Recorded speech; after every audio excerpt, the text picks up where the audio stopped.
So having an overall strategy with clear steps mapped out is incredibly important to achieving event success and growth. Here we have a high-level overview of the elements to consider in your promotional strategy. So first up is setting goals for your event. To begin, goal setting is always a great starting point when thinking about your overall event strategy. Are ticket sales your most important indicator of success? Or maybe you want to increase overall revenue? Perhaps you're looking to expand your event to new audiences and increase your marketing lists. Whatever your event goals are, be sure you identify them and that they're measurable so you can track your progress. Reviewing sales from previous events is another great way to benchmark your growth. For example, if you observe the typical on-sale spike, mid-sales cycle plateau, and last-minute spike, think about where there are opportunities to drive new spikes this year. Up next is creating ticket tiers. We recommended earlier that having multiple ticket types available appeals to a broader audience. There is no hard and fast rule for creating ticket types, but we discussed some of the most common variations earlier. Remember, experimentation and tracking results are key. Think about who your attendees are and what they care about. Try to identify simple value adds like early entry or exclusive VIP access that could add appeal and deepen the event experience for them. It's also important to be aware of choice paralysis in this step. Offering too many options may actually have a negative impact on your sales by overwhelming folks in the purchase flow. Just remember to be strategic with the number of ticket types. And as an alternative to creating new ticket types, remember that you can always employ discount codes to share with certain target audiences.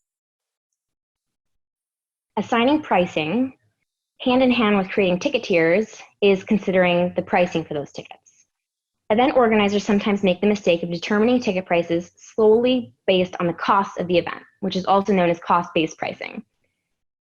While this is an important consideration, it should also be weighed against the perceived value of your event to attendees.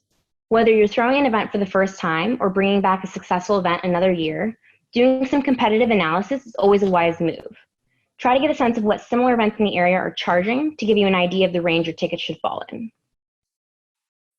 And then just touching on determining your rollout timing. As a reminder, just remember that your on-sale cycle is anywhere from 8 to 14 weeks, and that's going to depend on your event and the previous on-sale cycle durations. You need that runway to effectively tease, launch, and promote. If you're going to employ ticket tiers, try and have each specialty tier available for 1 to 2 weeks. And as a reminder, drive urgency by messaging the time limitation. So designating attendee segments. This is all about your email communication strategy. Once you've mapped out your ticket tiers, you'll want to be sure to release them strategically. Decide before you go on sale what your broader communication cadence will look like. Will you notify everyone about your early bird, or only once general on-sale tickets are available? We suggest sending a segmented email to your list of previous ticket buyers to let them be the first to know about the presale. Not only does this reward your most loyal fans, but it can be used as an incentive to drive email capture. For example, join our list to become an insider, and you'll be the first to access presale tickets. Your Earlybird tier is a great time to activate partners. Create an access code for each partner that unlocks the Earlybird tier and encourage them to share this with their followers and subscribers. Not only will you get your event in front of a wider audience, but tracking the access code will allow you to measure the value of the partnership. Over the course of your on-sale, you may see a larger number of email subscribers who open or click on an email but do not convert. Consider sending this segment a limited time incentive to purchase, such as a special discount code. So choosing your channels. We know that email is 40x more effective at acquiring new customers than Facebook or Twitter, and that email marketing drives more conversions than any other marketing channel, including search and social. Identify the channels you'll be focused on leveraging to promote your events as well as your ticket tiers.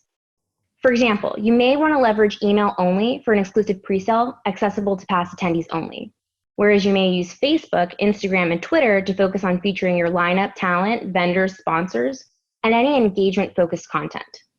A pro tip here is to create a marketing and communications calendar to map out what needs to be executed on each channel each week so that you can plan ahead.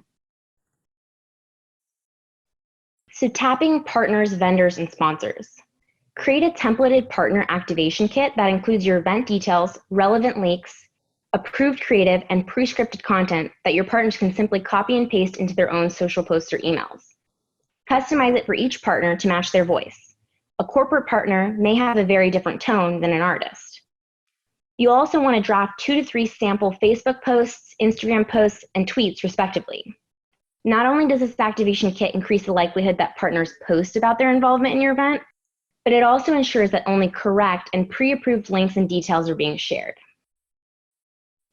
Finally, measure your results and optimize. Through each step, you'll want to keep an eye on how each of your strategic levers are performing. If you see certain ticket types selling faster than others, it may be worth offering a targeted discount on the underperforming tickets.